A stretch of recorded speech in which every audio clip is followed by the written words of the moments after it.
Hello बच्चों, तो हम पढ़ रहे थे क्लास 12 फिजिक्स, जिसमें हमारा चैप्टर चल रहा था ray optics and optical instrument. इसमें हम रिफ्लेक्शन वाला पार्ट तो कंप्लीट कर चुके हैं। आज हम आगे पढ़ने वाले हैं।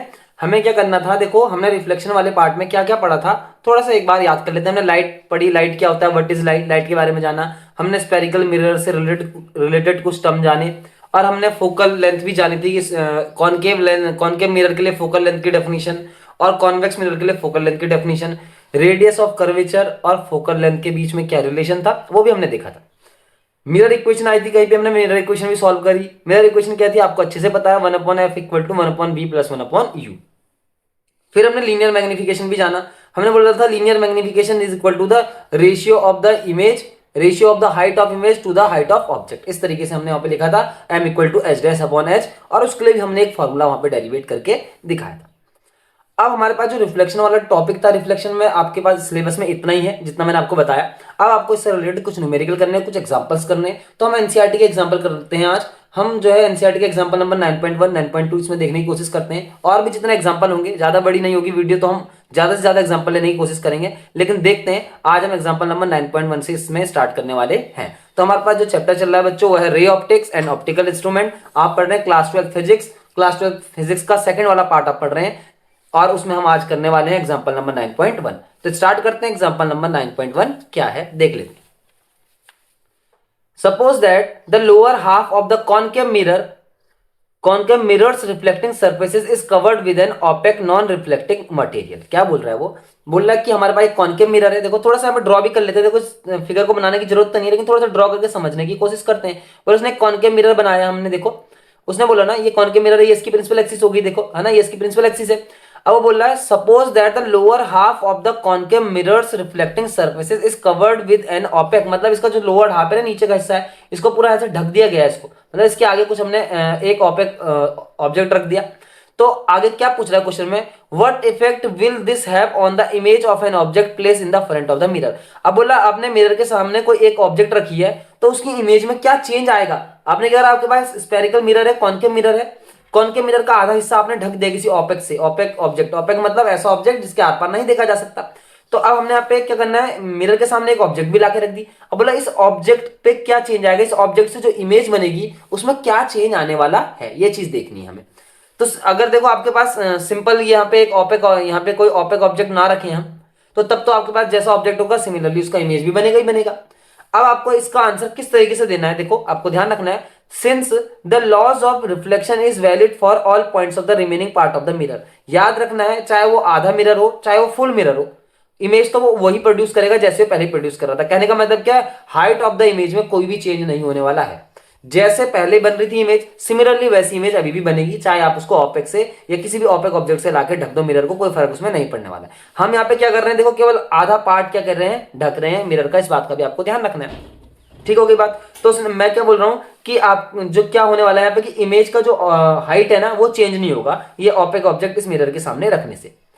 आगे क्या लिखा है देखो, since the image would have the same size as that of object. आपको याद रखना है इमेज का सेम साइज होगा जैसा ऑब्जेक्ट का साइज है, but intensity of the image will be low as that of the initial. देखो क्या बोल रहा है वो, लेकिन इंटेंसिटी ऑफ इमेज, इमेज की जो इंटेंसिटी होगी लो हो जाएगी, यानी कि पहले इमेज जो होगी ना ज्यादा ब्राइट हो रही होगी, ज्यादा चमक रही होगी, है ना। अब जो क्या होगा बाद में जब हम इसको आधा ढक देंगे तो क्या होगा, इमेज की जो इंटेंसिटी हो जाएगी ना थोड़ी कम हो जाएगी। समझ लो क्या बोल रहा है, इमेज जो होगा थोड़ा सा कम ग्लो करेगी। तो इस चीज का आपको यहाँ पे ध्यान रखना है। ग्लो कम क्यों कर रही है इसका भी कारण बता देता हूं आपको। देखो कारण क्या है, देखो आधा सरफेस तो हमने इस मिरर का ढक दिया है। जब आधा सरफेस हमने इस मिरर का ढक दिया तो कहने का मतलब क्या, आधी ही लाइट इस मिरर के अंदर जा रही होगी, आधी लाइट का रिफ्लेक्शन हो रहा है। तो जब कम लाइट का रिफ्लेक्शन हो रहा है तो आपके पास जो इमेज बनेगी ना वो भी तो कम ग्लो करते हुए बनेगी।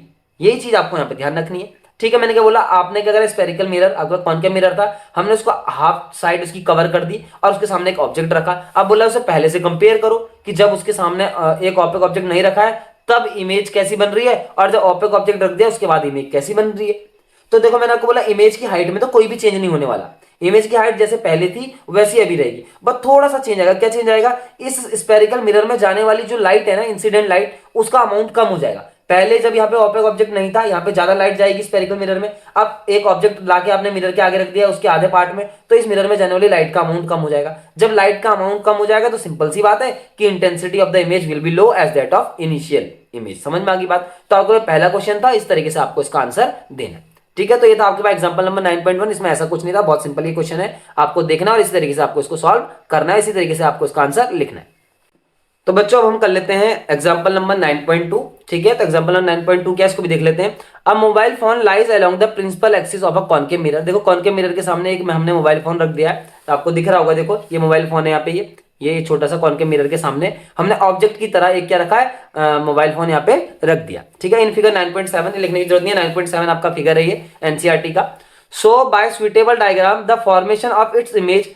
ठीक है, हमें क्या करना है, एक सुइटेबल डायग्राम से उसकी इमेज बनानी है, तो मैंने इमेज भी आपको यहाँ पे बना के दिखा दी है ना। ये आपके पास फिगर था, तो फिगर मैंने एनसीईआरटी से यहाँ पे ड्रॉ कर लिया। आगे क्या बोला है, explain why the magnification is not uniform. आपको बताना है यहाँ पे मैग्निफिकेशन यूनिफॉर्म क्यों नहीं है। मैग्निफिकेशन का मतलब होता है कि जो इमेज है ना, इमेज कितनी लार्ज बननी है, कितनी छोटी बन रही है ना, साइज क्या है इमेज का, वही मैग्निफिकेशन हमें बताता है। मैग्निफिकेशन से हमें क्या पता लगता है, साइज ऑफ द इमेज। इस बात को आपको ध्यान रखना है। Will the distortion of the image depend on the location of the phone with respect to the mirror? वो बोल रहा है will the distortion of the image depend on the location of the phone with respect to the mirror। इस बात की भी ध्यान देना है कि क्या डिस्टॉर्शन जो यहाँ पे हो रहा है, देखो आपको डिस्टॉर्शन तो दिख ही रहा होगा फिगर में। यहाँ पे जो आपको मोबाइल फोन है ये इतना सा साइज का है, फिर उसका जो इमेज बना देखो कितना बड़ा बन गया है ना, यहाँ पे डिस्टॉर्शन तो हो ही रहा है। तो बोला जी जो डिस्टॉर्शन है क्या ये लोकेशन पे डिपेंड करता है फोन की फ्रॉम द मिरर, ये बात आपको ध्यान रखना है। तो आपका इसका सॉल्यूशन आंसर किस तरीके से लिखना है, देखो देखते हैं सॉल्यूशन। पहले ए वाले पार्ट का, कौन सा वाला है भाई, ए पार्ट ये वाला है कि explain why the magnification is not uniform. इसका हम आंसर देने की कोशिश कर रहे हैं। देखो हम जानते हैं magnification of the image will be different for each part of the mobile phone because. पहला आंसर देखो, पहला आंसर क्या, एट पॉइंट सी। अगर आप इस पॉइंट सी को देखें ना, पॉइंट सी क्या है, उसके लिए सेंटर ऑफ कर्वेचर है भाई।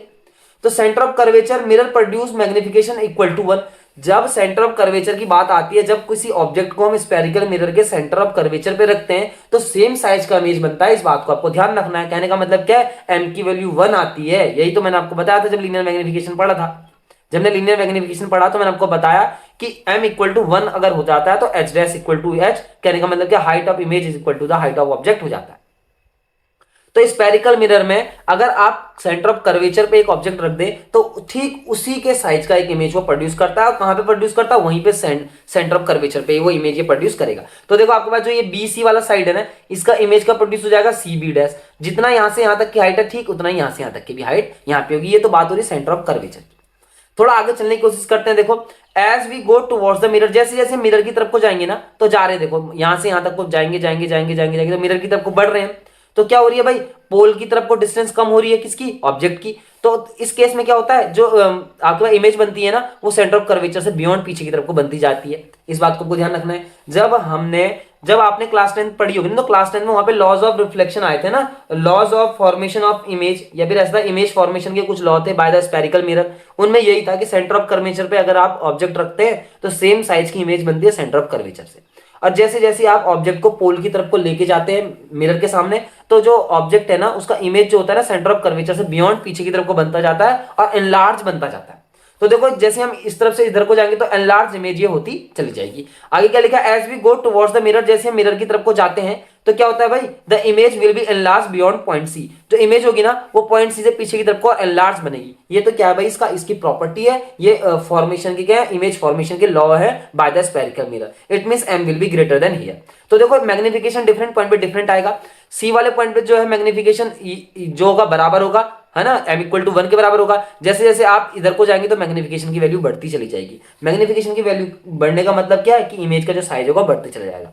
इमेज का साइज बढ़ रहा है, इसका मतलब क्या है भाई, देखो ये कहां से पता चला हमें इमेज का साइज बढ़ रहा है। मैंने आपको पहले ही बोला कि स्फेरिकल मिरर के लिए कुछ इमेज फॉर्मेशन के लॉज होते हैं, आप उनको ध्यान से देखना समझना, आपको समझ में आ जाएगा कि क्या होता है ऐसा। ठीक है ना, आगे चलते हुए तो हमने पहले वाले पार्ट को एक्सप्लेन कर दिया है, क्या explain why the magnification is not uniform. ठीक है, मैग्निफिकेशन यूनिफॉर्म नहीं हो सकता। आगे बोल रहा है कि will the distortion of the image depend on the location of the phone. बिल्कुल करेगा ही करेगा। तो आप लिखेंगे yes, distortion of the image will depend on the position of the phone with respect to mirror. देखो डिस्टॉर्शन हो रहा है ना, देखो इमेज में पहले इमेज ऐसी फोन की छोटी सी थी, ये ऑब्जेक्ट है, ये क्या है आपका ऑब्जेक्ट है, इसका इमेज देखो कैसा बन गया, डिस्टॉर्टेड इमेज बन गया। तो डिस्टॉर्टेड इमेज बना क्यों है, due to the magnification, due to the different magnification at the different points. ठीक है ना, क्योंकि हर एक पॉइंट पे मैग्निफिकेशन अलग अलग आ रहा है। इसका मतलब क्या है, जो इमेज में है ना वो इमेज में डिस्टॉर्शन यहाँ पे क्या हो जाएगा, कंप्लीट हो जाएगा, यानी कि डिस्टॉर्शन आ जाएगा इमेज में। क्यों आएगा डिस्टॉर्शन, मैंने बता दिया, क्योंकि मैग्निफिकेशन डिफरेंट पॉइंट पे डिफरेंट डिफरेंट है, इसलिए डिस्टॉर्शन आने वाला है इस ऑब्जेक्ट पे। और सीधी सी बात है, डिस्टॉर्शन क्यों आ रहा है, क्योंकि जो है आपके पास मिरर से ना इस फोन की लोकेशन डिफरेंट है। अगर फोन की लोकेशन आप चेंज करते रहोगे तो डिस्टॉर्शन भी क्या हो जाएगा, वहां पे चेंज होता रहेगा, यानी कि मेरे इमेज में डिस्टॉर्शन भी आता रहेगा। डिस्टॉर्शन का मतलब होता है कि उसका शेप जो है चेंज हो जा रहा है। देखो पहले यहाँ पे शेप कुछ और था, अब यहाँ पे शेप देखो कैसा बन गया। अभी शेप कैसा बना आपको मैंने बता भी दिया। जो आपके पास इमेज फॉर्मेशन के लॉज होते हैं बाय द स्फेरिकल मिरर, आप उनको देखोगे तो आपको ये बात समझ में आ जाएगी। तो इस वीडियो में हमने एग्जांपल नंबर 9.1 और 9.1 देख लिया है, और इनका आंसर मैंने जैसे लिख के आपको दिया ना, आप इसको इसी तरीके से लिख सकते हैं, ठीक है ना। इसी तरीके से आपको इसका आंसर देना है, और आपका इसका जो है आपको जितने भी मार्क्स का क्वेश्चन कभी आता है तो आपको पूरे मार्क्स इसके मिल जाएंगे, ठीक है। तो आज की वीडियो में सिर्फ इतना ही काफी है, example number 9.1 and 9.2। Thank you.